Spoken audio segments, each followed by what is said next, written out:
कितनी है भूमि? लॉन्ग का मतलब 500 मीटर के बाद क्या लिख दिया? लॉन्ग। तो लेंथ पता लग गई, ये भी भूमि लिखेगी रेक्टेंगल बना के, length equal to 500 metre. And wide, wide क्या? वाइड मतलब ब्रेथ, ब्रेथ वाइड होती है ना, चौड़ाई, वाइड को इंग्लिश हिंदी में चौड़ाई कहते हैं, तो वाइड 200 मीटर। ठीक है। रेट ऑफ 8 रुपीज पर 100, इसका मतलब क्या है? मैं अभी एक्सप्लेन कर देता हूं, भूमि करेगी और बताएगी भी। 100 से डिवाइड कर देना और 8 से मल्टीप्लाई कर देना, जो आंसर आएगा उसको क्या करना? 8 से मल्टीप्लाई और 100 से, समझ आ गया? ऑन थी वीडियो? ठीक है, वेरी गुड। तो क्लियर हो गया ये पॉइंट? क्या करना है अब? आगे सुनो, आगे सुनो कि चलो भूमि आ जाओ, स्टार्ट करो। ये भूमि करके दिखाएगी, मैंने एक्सप्लेन कर दिया पूरी क्लास को, लेकिन इसमें भूमि की कारण में भूमि करके दिखाएगी। आ जाओ भूमि बनाओ। चलो ये मार्कर देखो,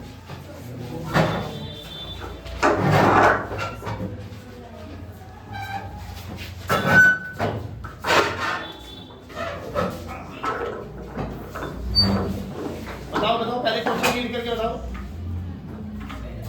What is the cost of tiling a rectangular plot of land 500 meters long and 200 meter wide at बस the बनाओ।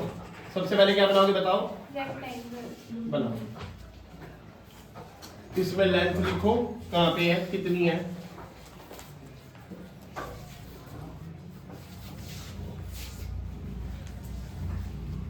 ब्रेथ लिखो,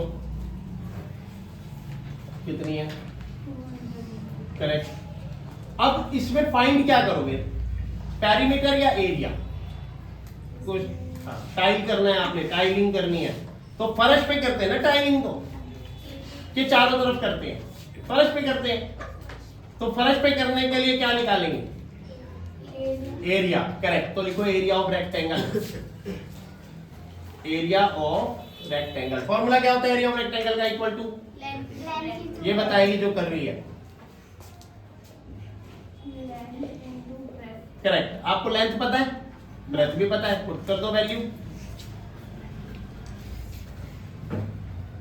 अब मैं गलत कर लिख दिया, देखो जरा ध्यान से देखो, 200 है 300 है वाइड, हाँ तो 2 करो इसको। चलो अब मल्टीप्लाई करके बताओ क्या आंसर आएगा? 5 2 जा 10 लगा के आगे 4 0 लगा दो, 1 2 3 4। कितना बन गया ये? 1 लाख मीटर स्क्वायर लगाओ। एरिया में क्या लगता है? Metre square. अब लिखो देयरफॉर, क्वेश्चन के अंदर से लाइन उठाएंगे, द कॉस्ट ऑफ टाइलिंग। देखो फर्स्ट में लिखा है ना the cost of tiling, the cost of tiling. समझ आ रही बात? तो मुश्किल है क्या ये चीज? बहुत आसान है। Cost of tiling a rectangular plot equal to, rectangular plot equal to 1 lakh multiply 8। हाँ बोल, मैंने बताया था ना 1 लाख 1 लाख पूरा लिखो, मल्टीप्लाई 8 डिवाइड, नहीं डिवाइड का निशान ऐसे लगाओ ना नीचे, 100। उसमें लिखा है ना, देखो लास्ट लाइन पढ़ के बताओ। रेट के बाद रेट ऑफ ₹8 से पढ़ो, 8 पर स्क्वायर मीटर, यहाँ भी स्क्वायर मीटर लगा दी। ठीक है, अब यहाँ पे बात लगा देंगे। क्लियर हो गया सबको कि ₹8 तो मल्टीप्लाई 8 पर 100 दे दिया तो डिवाइड 100। अगर पर मीटर लिखा हो तो ओनली 1, पर 1000 लिखा हो तो डिवाइड 1000। समझे? तो 0 0 कट कर दो। अब 8 को 1 से मल्टीप्लाई करोगे क्या आएगा? 8 बन जाए 8 लिखो, 3 0 लगाओ और रुपीस लगा दो। तो कितना रुपए लेगा वो टाइल लगाने वाला? एक कमरे का जिसकी मेजरमेंट ये है, उस पे फ्लोर पे टाइल लगाने के वो कितने रुपए लेगा? 8000। आंसर। ठीक है, लिखो एम।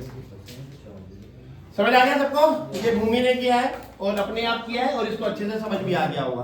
तो ये आपको इस तरीके से क्यों कराया जाता है? इस तरीके से इसलिए कराया जाता है कि आपका माइंड एक्टिव हो। मेरे करने से एक्टिव नहीं होगा 100%। मैं तो आपको पूरी मैथ के सारे क्वेश्चन डेली 10-10 15-15 करा के 200 क्वेश्चन है 20 दिन में खत्म करा दूंगा। बट क्या वो तुम्हें आएंगे? कुछ कर दो तो बिल्कुल नहीं आएंगे। समझ रहे हो ना? तुम्हें जब आएंगे जब तुम खुद आकर एक एक क्वेश्चन की स्टेटमेंट को मेरी तरह राइट डाउन करोगे, मेरी तरह एक एक वर्ड की हिंदी बनाओगे, उसका अंडरस्टैंडिंग करके उसका फिगर बनाओगे, उस फिगर के बाद उसकी मेजरमेंट लिखोगे, मेजरमेंट के बाद ये कंफर्म करोगे कि मुझे पेरीमीटर निकालना है या एरिया निकालना है, फिर उसका फार्मूला लगाओगे। पेरीमीटर ऑफ रेक्टेंगल निकालना है तो पेरीमीटर का फार्मूला लगाओगे, एरिया ऑफ रेक्टेंगल का निकालना है तो एरिया ऑफ रेक्टेंगल का फार्मूला लगाओगे, देन मेजरमेंट को पुट करोगे, आंसर आएगा मल्टीप्लाई करने पर। अब मल्टीप्लाई नहीं आती होगी तो जीरो, वहां तक एक नंबर मिलेगा आपको, फायदा नहीं हुआ ना कुछ, तो मल्टीप्लाई आनी भी जरूरी है। फिर आपको ये स्टेटमेंट क्लियर होनी चाहिए, ₹8 पर 100 स्क्वायर मीटर का मतलब क्या होता है, 100 से डिवाइड 8 से मल्टीप्लाई, 1000 होता है यहाँ पे तो 1000 से डिवाइड जो यहाँ पे अमाउंट है उससे मल्टीप्लाई। Clear, note down.